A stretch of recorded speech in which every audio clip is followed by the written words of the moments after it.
Comunidade Paz e Bem, bom dia, meu nome é Adriana, sou a Adriana de Nanã, do Ilê Shell Monanã.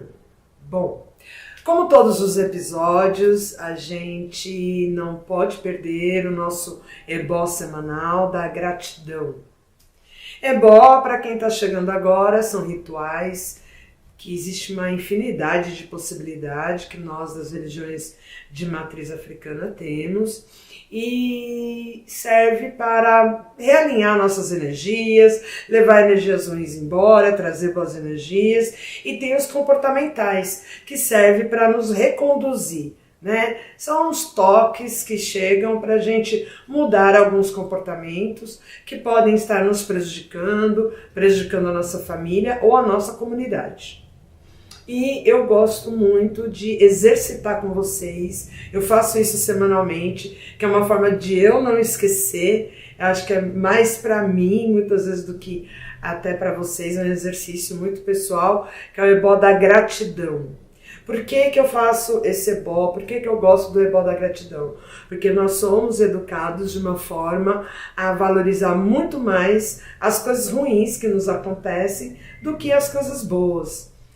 E mesmo nos piores momentos da nossa vida, sempre somos acessados de alguma forma por uma oportunidade, uma pessoa que aparece para nos ajudar e que nos ajuda a sair dessa situação ruim. Só que a gente só fala do momento ruim que a gente viveu, a gente nunca toca no assunto das pessoas que nos ajudaram ou do como a gente escapou dos livramentos que a gente teve, né? Todo mundo tem situações de livramento, podendo ser diversos possíveis, e a gente nunca lembra do livramento, a gente só lembra do anterior ao livramento. O que é muito ruim, porque dá a sensação de que só acontecem coisas ruins na nossa vida. Por isso, eu gosto de exercitar o ebó da gratidão. E eu sou muito grata por estar com saúde, muito grata por ter esse espaço de troca com cada um, cada uma. Sou muito grata pelas oportunidades de aprendizado que a vida me traz. Eu sou uma pessoa... Eu tenho uma necessidade muito grande de estar sempre aprendendo. E sempre que acontece alguma coisa com a gente, boa ou ruim, sempre é uma oportunidade de aprendizado. E eu, mesmo a pior situação, porque, por exemplo, às vezes eu posso ter sido traída, né, em qualquer situação, seja relação de trabalho, amorosa, qualquer situação. Mas passar da dor, né? Porque não quer dizer que não doa, mas eu paro para refletir onde eu errei, onde eu permiti essa traição. Porque muitas vezes a gente dá liberdade demais para as pessoas, né? Às vezes a gente dá acesso demais às pessoas à nossa vida, e acesso que às vezes nem a outra pessoa pediu, inclusive. Às vezes a gente coloca as pessoas também num patamar, num pedestal que essa pessoa não pediu, não esperava. Ou seja, a gente cria expectativas com relação às pessoas, e aí quando ela falha com essa expectativa, ou seja, quando ela é ela mesma, aí eu me sinto traída. E aí é a oportunidade também para eu me rever, para eu não passar mais por isso, né? Será que eu dei liberdade demais para essa pessoa? Será que eu criei expectativa demais na relação que eu tenho com essa pessoa, com a relação, com a amizade que eu tenho? E expectativas que muitas vezes o outro nem foi informado disso.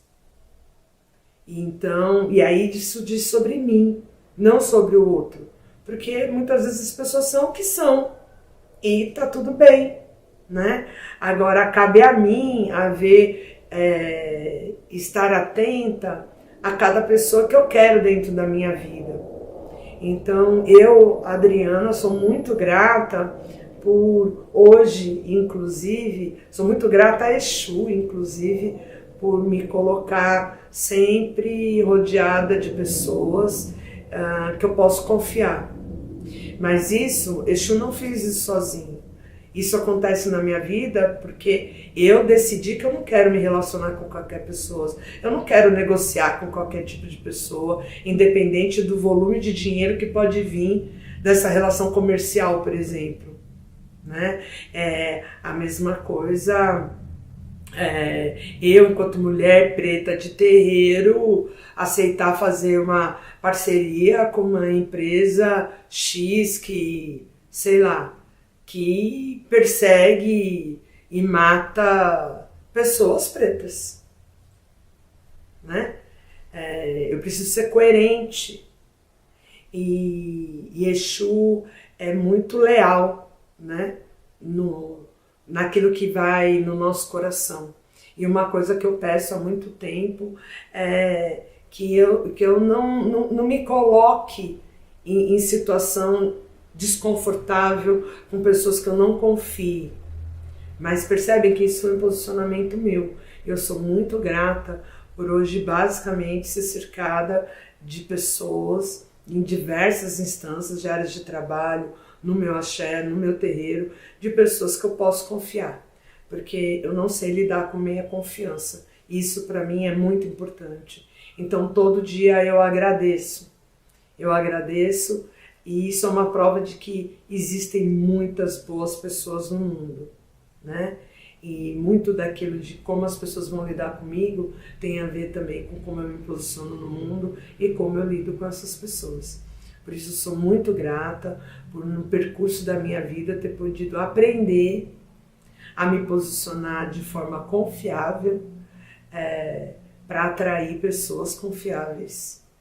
Sou muito grata por isso. Bom, dando continuidade em nossa série sobre orixá e caráter, hoje eu quero falar de Oxalá.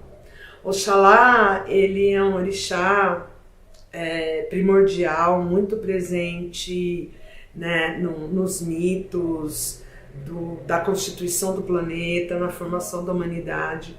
Diz que Olodumare, né, Deus, determinou em um certo momento que fosse criada a humanidade. E ele encarregou Oxalá disso. E Oxalá, ele utiliza o barro cedido por Nanã para modelar os nossos corpos, né? Para criar os nossos corpos modelados um a um. Ou seja, ele é um dos orixás primordiais, é considerado, né, pelo menos aqui em diáspora, o mais velho, né, dos orixás, o orixá Funfun, ou seja, o orixá do branco. Temos o Oxalufã, que é aquela figura do homem bem velho, que traz toda uma sabedoria, né, que é uma representação de sabedoria, de senioridade. Mas quando a gente acompanha os itãs, os mitos de Oxalá, Oxalá nos mostra muito relacionado a caráter sobre o perigo dos excessos. O perigo dos excessos, o perigo da soberba, o perigo da arrogância. Tem muitos mitos de Oxalá, por ele ser o primeiro, por ser, né, um dos primogênitos, por ser um dos mais velhos e tão respeitado. Então, muitas vezes aparece um certo marcador de arrogância nisso, por conta disso.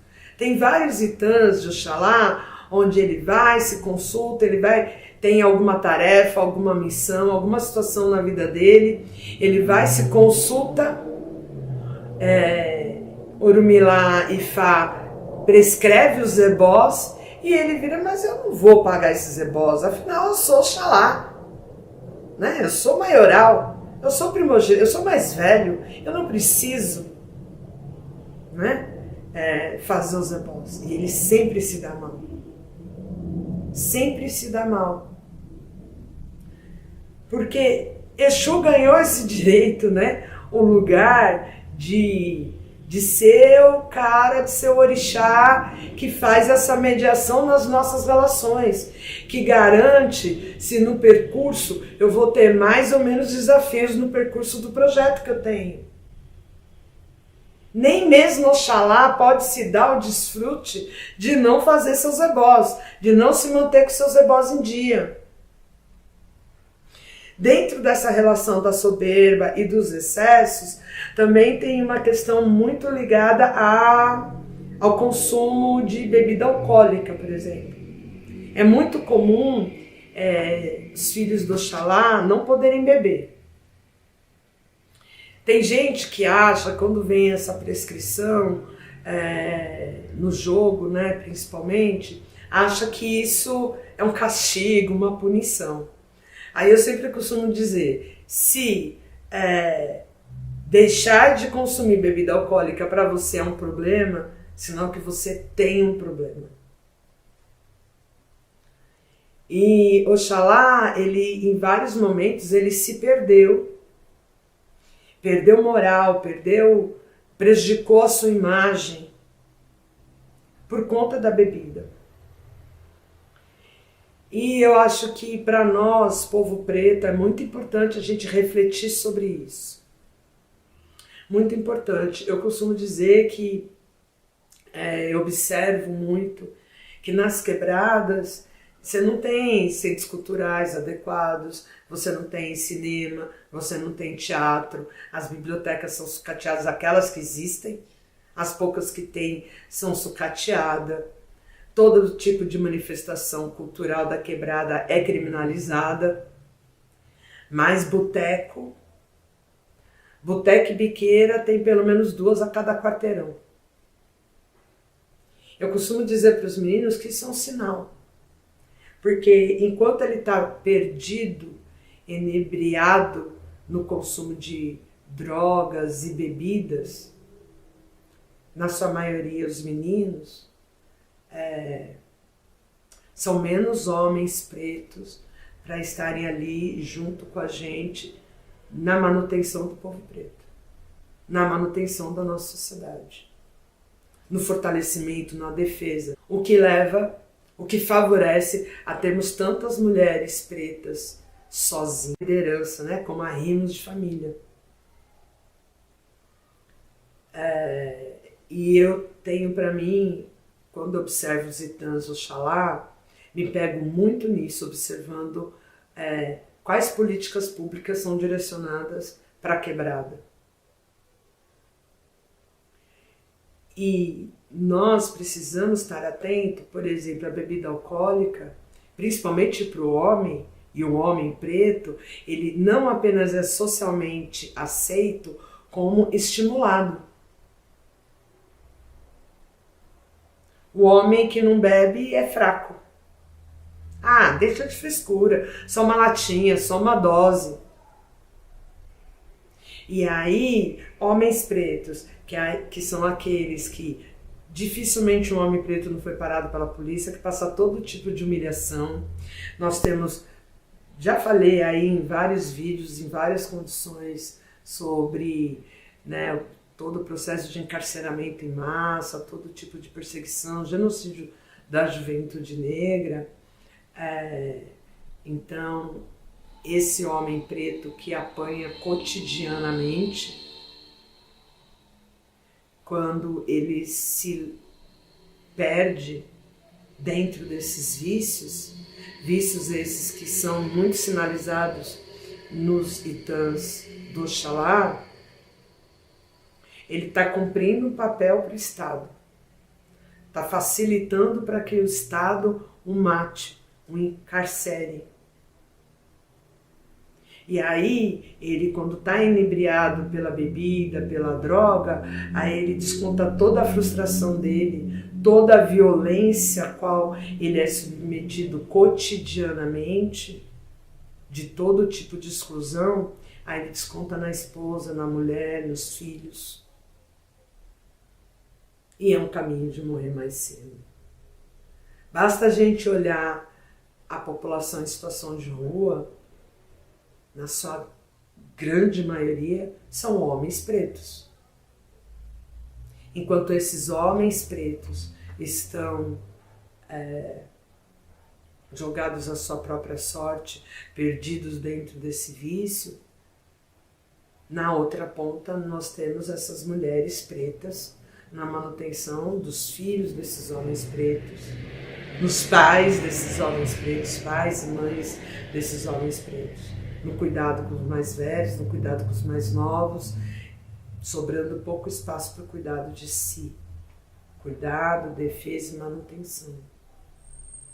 Então, e é muito vendido, né, para a juventude que tá tudo bem usar todo tipo de droga, que tá tudo bem, inclusive, para desestressar. Só uma dose para desestressar.